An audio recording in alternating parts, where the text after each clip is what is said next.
ये देखिए एक क्वेश्चन है जिसमें कहा गया है हंस रूल लिखिए, साथ में वेरिफिकेशन ऑफ पहले exclusion principle from 7th and 8th electron of the chlorine atom. ठीक है, इसमें कहा गया है हंस रूल को लिखो और पाली एक्सक्लूजन प्रिंसिपल को वेरीफाई करो क्लोरीन के 7वें और 8वें इलेक्ट्रॉन के लिए। ठीक है, तो हंस रूल क्या कहता है? हंस रूल कहता है जब डीजनरेटेड ऑर्बिटल में इलेक्ट्रॉनों को भरा जाता है तो उन डीजनरेटेड ऑर्बिटल्स में इलेक्ट्रॉनों को सबसे पहले सिंगल सिंगल करके भरा जाता है और सेम स्पिन में भरा जाता है। उसके बाद में अगर कोई ऑर्बिटल अगर इलेक्ट्रॉन बच जाता है तो फिर पेयरिंग करवाते हैं। ठीक है, सबसे पहले अगर डीजनरेटेड ऑर्बिटल आपको दिए गए हैं तो उनमें जितने भी इलेक्ट्रॉन हैं उन इलेक्ट्रॉनों को उन डीजनरेटेड ऑर्बिटल में एक एक करके भरो सिंगल सिंगल। ठीक है, और सेम स्पिन के साथ भरो और उसके बाद में अगर इलेक्ट्रॉन बच जाते हैं तब पेयरिंग कराओ। उससे पहले आप पेयरिंग मत कराओ। जब तक सिंगल सिंगल ऑक्यूपाई नहीं करा देते हो सारी ऑर्बिटल को सेम स्पिन में, तब तक आप उनकी पेयरिंग नहीं कराओ। नहीं तो ऐसा क्या होगा कि अगर आप पेयरिंग पहले करा दोगे तो स्पिन मल्टीप्लिसिटी कम हो जाएगी और स्पिन मल्टीप्लिसिटी कम हो जाएगी तो स्टेबिलिटी कम हो जाएगी और स्टेबिलिटी कम हो जाएगी तो ये चीज़ जो है चीज़ें होना नहीं चाहती हैं। ठीक है, तो इसके लिए हंस ने अपना रूल दिया था। उन्होंने कहा था कि pairing is not done in the degenerated orbital before the single filling of the electron in the degenerated orbital in same spin so that we get the maximum value of spin multiplicity। ठीक है, तो वही मैंने language में कर दिया है। According to this rule no pairing of electron is in degenerated orbital is done. ठीक है, इस नियम के अनुसार इलेक्ट्रॉनों की पेयरिंग डिजनरेटेड ऑर्बिटल में नहीं कराई जाती है before the single occupation of electron, जब तक उन ऑर्बिटल्स में हम इलेक्ट्रॉनों को सिंगल सिंगल नहीं भर देते हैं।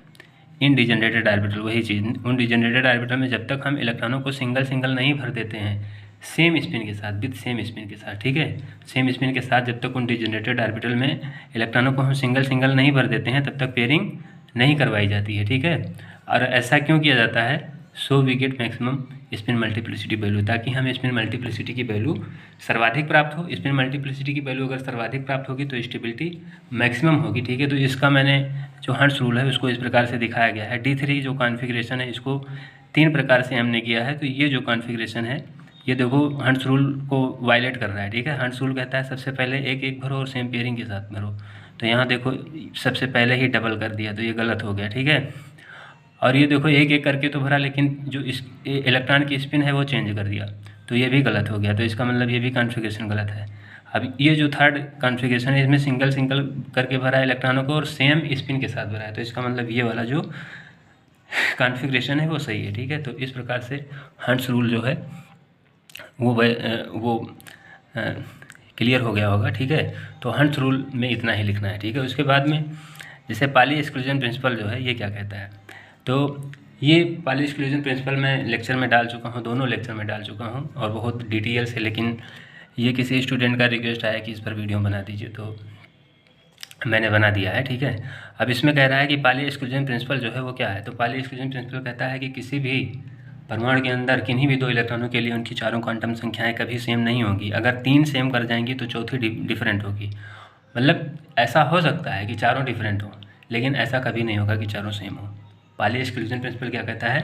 पाली exclusion principle is saying that it is possible that all the quantum number for any 2 electron in an atom is same, is not same. ठीक है, it is always right that all the quantum number for any 2 electron in an atom is not same. ठीक है, लेकिन ऐसा कभी नहीं होगा कि उनमें जो पाए जाने वाले सभी 2 इलेक्ट्रॉन हैं उनकी चारों क्वांटम संख्याएं समान हो। ठीक है, मतलब बस इतना ही समझ लीजिए कि पाली एक्सक्लूजन प्रिंसिपल यही कहता है कि किन्हीं भी 2 इलेक्ट्रॉनों के लिए चारों क्वांटम संख्याएं डिफरेंट तो हो सकती हैं लेकिन वो चारों क्वांटम संख्याएं किसी भी हाल में समान नहीं हो सकती। तो अब ये कह रहा है कि कभी ऐसी कंडीशन हो जाए, ऐसी कंडीशन पैदा हो जाए कहीं कि 3 क्वांटम संख्याएं मैच कर जाएं तो जो चौथी क्वांटम संख्या होगी वो हमेशा ही डिफरेंट होगी। ठीक है, तो पाली एक्सक्लूजन प्रिंसिपल बस इतना ही कहता है कि किन्हीं भी 2 इलेक्ट्रॉनों के लिए चारों क्वांटम संख्याएं डिफरेंट तो हो सकती हैं लेकिन वो चारों क्वांटम संख्याएं कभी समान नहीं हो सकती हैं। ठीक है, अगर 3 समान हो जाएंगी तो चौथी जरूर डिफरेंट होगी। तो वही मैंने प्रिंसिपल लिखा। पाली प्रिंसिपल क्या कहता है in an atom it is impossible to become all the quantum number same for any two electron in an atom, ठीक है। किसी परमाणु के अंदर किन्हीं भी दो इलेक्ट्रॉनों के लिए उनकी चारों क्वांटम संख्याएं कभी भी समान नहीं हो सकती हैं। अब इसमें verification of Pali exclusion principal for 7th and 8th electron of the chlorine atom. Chlorine atom के लिए आप बताइए, सिद्ध कीजिए कि 7वें और 8वें इलेक्ट्रॉन की अगर हम चारों क्वांटम संख्याएं ज्ञात करें तो चारों क्वांटम संख्याएं 7वें और 8वें इलेक्ट्रॉन की कभी भी सेम नहीं होंगी। तो वो मैंने किया है, ठीक है। तो सबसे पहले आप अगर ऐसा करना चाहते हैं तो क्लोरीन का सबसे पहले आप इलेक्ट्रॉनिक विन्यास लिख लीजिए। तो इलेक्ट्रॉनिक विन्यास लिख लीजिए। अब आपको किसकी क्वांटम संख्या ज्ञात करनी है? आपको क्वांटम नंबर ज्ञात करना है 7वें और 8वें इलेक्ट्रॉन का। तो 7वां और 8वां इलेक्ट्रॉन किस ऑर्बिटल में आता है उसी को बना लीजिए। तो देखो 1 2 3 4 5 6 7 8 इसी में आ जाता है। तो आपको केवल इसी ऑर्बिटल को बनाना है, बाकी किसी से कोई मतलब नहीं है, ठीक है। छोड़ दीजिए बाकी सब, यही बना लीजिए। ये हमने बना लिया। तो अब देखो 7वां इलेक्ट्रॉन कहाँ है? देखो 1 2 3, देखो इस यस में 2, फिर 2, तो 2 2 4, और फिर पी में 5वां 6वां 7वां, तो ऐसे तो आएगा। अगर पी में आप इलेक्ट्रॉन भरना चाहते हैं, 4 तो कंप्लीट हो गया है, तो 5वां ये जाएगा, 6वां ये, और 7वां जो है हमें 7वें का ज्ञात करना है, तो 7वां ये होगा, ठीक। और फिर 8वां कहाँ आ जाएगा? ये, ठीक। 8वां जो है वो ये होगा, ठीक है। तो 6 तो भर दीजिए, 6 कोई दिक्कत नहीं है, ठीक है। लेकिन आपको निकालना किसका है? 7वां इलेक्ट्रॉन तो ये है और 8वां इलेक्ट्रॉन ये है, तो ये इन्हीं दोनों की क्वांटम संख्याएं आपको निकालनी है।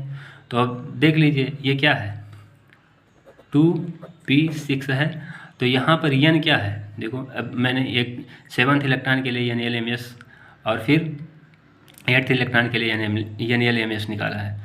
तो यन क्या होता है? जिस ऑर्बिटल में इलेक्ट्रॉन है उस ऑर्बिटल के आगे न्यूमेरिकल वैल्यू जो होती है उसी को हम यन कहते हैं। तो इसी ऑर्बिटल में इलेक्ट्रॉन है, इसी ऑर्बिटल में, इस वाले में, और इसके आगे की न्यूमेरिकल वैल्यू 2 है, तो हमने 2 लिख दिया। बहुत अच्छी बात। तो देखो 7वां और 8वां इलेक्ट्रॉन दोनों ही इसी में है ना, तो दोनों के लिए यन जो है वो सेम हो जाएगा। और फिर यल जो है वो क्या होगा? यल जो होता है वो मैं बता चुका हूँ, यल बराबर 0, 1, 2, 3। 0 किसके लिए होता है? यस। 1 किसके लिए होता है? पी। और 2 किसके लिए होता है? डी। और 3 किसके लिए होता है? एफ। तो देखो ये 7वां और 8वां इलेक्ट्रॉन किस में है? पी में है ना। तो पी के लिए यल कितना होता है? 1 होता है ना। ये पी के लिए L1 होता है, ठीक है। तो पी के लिए L बराबर कितना होता है? 1 होता है। तो वही हमने लिख दिया, पी के लिए L बराबर 1 और L बराबर 1, क्योंकि दोनों मतलब 7वां इलेक्ट्रॉन और 8वां इलेक्ट्रॉन दोनों ही पी में है, तो दोनों के लिए L का मान सेम होगा, ठीक है। अब जब पी ऑर्बिटल होता है तो एक बहुत बढ़िया चीज़ होती है, ठीक है। जब पी ऑर्बिटल होता है तो उसके लिए ML कैसे लिखा जाता है? ML, ठीक है। ये कैसे लिखा जाता है? ML जो होता है इसके लिए +1 होता है, इसके लिए 0 होता है, इसके लिए -1 होता है, ठीक है। तो यहाँ पर देख लीजिए इसके लिए क्या होगा? अगर इलेक्ट्रॉन इसमें है +1 और फिर 0 और फिर -1, ठीक है। तो देखो 7वां इलेक्ट्रॉन कहाँ है? 7वां इलेक्ट्रॉन -1 में है ना। तो यहाँ पर 7वें इलेक्ट्रॉन के लिए ML कितना होगा? -1। और 8वां इलेक्ट्रॉन कहाँ है? यहाँ। और इस ऑर्बिटल के लिए ML कितना है? +1, तो हमने +1 लिख दिया, ठीक। अब आप S निकालिए। तो S के लिए स्पिन देखते हैं। 7वें इलेक्ट्रॉन की स्पिन ऊपर है, तो ऊपर के लिए प्लस मतलब क्लॉकवाइज, और 8वें इलेक्ट्रॉन की स्पिन कहाँ है? नीचे है, तो नीचे के लिए -1/2, तो हमने -1/2 लिख दिया है। तो इस ग्राफ से आपको क्या क्लियर हुआ है? इस ग्राफ से क्लियर हुआ कि जब हम 7वें और 8वें इलेक्ट्रॉन का क्वांटम नंबर ज्ञात कर रहे हैं, मतलब कि इन दो इलेक्ट्रॉनों की क्वांटम नंबर हम निकाल रहे हैं, तो यहाँ पर हमें क्या देखने को मिल रहा है? NL तो दोनों के लिए सेम कर गए, ठीक है। लेकिन तो ML और MS दोनों ही एक दूसरे के लिए डिफरेंट हैं। तो पाली एक्सक्लूजन प्रिंसिपल क्या कहता है? पाली एक्सक्लूजन प्रिंसिपल ये कहता है कि किसी भी परमाणु में किन्हीं भी दो इलेक्ट्रॉनों की चारों क्वांटम संख्याएं डिफरेंट तो हो सकती हैं, लेकिन चारों क्वांटम संख्याएं किसी भी कंडीशन में सेम नहीं होंगी। तो देखो यहाँ पर दो क्वांटम संख्याएं डिफरेंट तो हो रही हैं, तो पाली का एक्सक्लूजन प्रिंसिपल वेरीफाई हो रहा है कि नहीं हो रहा है? तो बस यही चीज़ है, ठीक है। अब यहाँ पर देखिए ये थोड़ा सा लिखा है मैंने, लैंग्वेज में कर दिया है।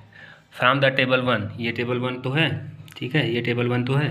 तो from table 1 Pauli principle verified, Pauli का एक्सक्लूजन प्रिंसिपल वेरीफाई हो गया, बिकॉज क्योंकि when we calculate the quantum number for 7th and 8th electron, जब हम 7वें और 8वें इलेक्ट्रॉन की चारों क्वांटम संख्याएं ज्ञात करते हैं, देन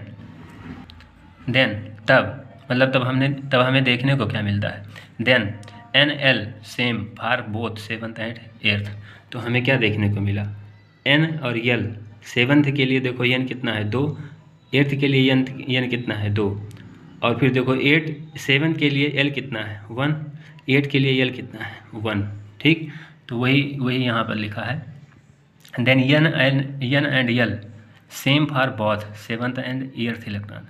तो एन और यल जो है वो 7वें और 8वें इलेक्ट्रॉन के लिए सेम है, but m l and m s different for both electron seventh and eighth. ठीक है, एम एल और एम एस दोनों 7वें और 8वें इलेक्ट्रॉन के लिए अलग अलग है। देखो यहाँ पर 7वें इलेक्ट्रॉन के लिए एम एल कितना है -1, 8वें इलेक्ट्रॉन के लिए एम एल कितना है +1, और 7वें इलेक्ट्रॉन के लिए एम एल कितना है, एम एस कितना है +1/2, और 8वें इलेक्ट्रॉन के लिए एम एस कितना है -1/2।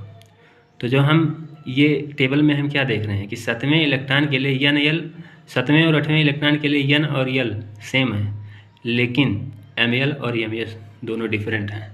तो देखो पाली का एक्सक्लूजन प्रिंसिपल वेरीफाई हो गया कि नहीं हो गया, m l and m s different for both the electron seventh and eighth, hence Pauli principle verified. तो इस प्रकार से पाली का एक्सक्लूजन प्रिंसिपल वेरीफाई हो जाता है। ठीक है, तो वही चीज़, अब इसका आप स्क्रीनशॉट कर सकते हैं। ठीक है, ठीक है,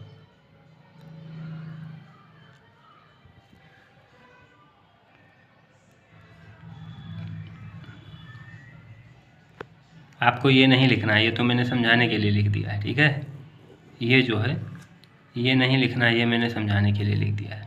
अगर आप एग्ज़ाम में लिखते हैं तो केवल ये चीज़ लिखेंगे बेहतरीन तरीके से। ठीक है, ये बिल्कुल ऐसे, और पाली का यहाँ पर आप पाली एक्सक्लूजन प्रिंसिपल डालेंगे। ठीक है, पाली प्रिंसिपल मैंने केवल लिख दिया है शॉर्ट में, पाली एक्सक्लूजन प्रिंसिपल। ठीक है, ये पूरा लिखेंगे। Verification of Pali exclusion principal. ठीक है, बाद बीच में आप एक्सक्लूजन जरूर लिखेंगे for seventh and eighth electron. ये बिल्कुल ऐसे लिखेंगे, ये बिल्कुल ऐसे लिखेंगे, ये चीज़ आपको नहीं लिखना है, ये मैंने काट दिया है। ठीक है, यहाँ से यहाँ तक लिखना है। ठीक, ये पूरा, ठीक, ये यहाँ से यहाँ तक पूरा लिखना है, 3P5 तक। ठीक, ये सब नहीं लिखना है। ठीक है, उसके बाद में आपको केवल ये यहाँ तक लिखना है। ठीक, पाली एक्सक्लूजन प्रिंसिपल हर जगह डाल देना है। ठीक है, फार काट देंगे। ठीक, तो इस प्रकार से ये क्वेश्चन कंप्लीट होता है। Okay, thanks for watching the video को लाइक शेयर और सब्सक्राइब करना ना भूलें। ठीक है, चैनल को सब्सक्राइब कर लिया करें।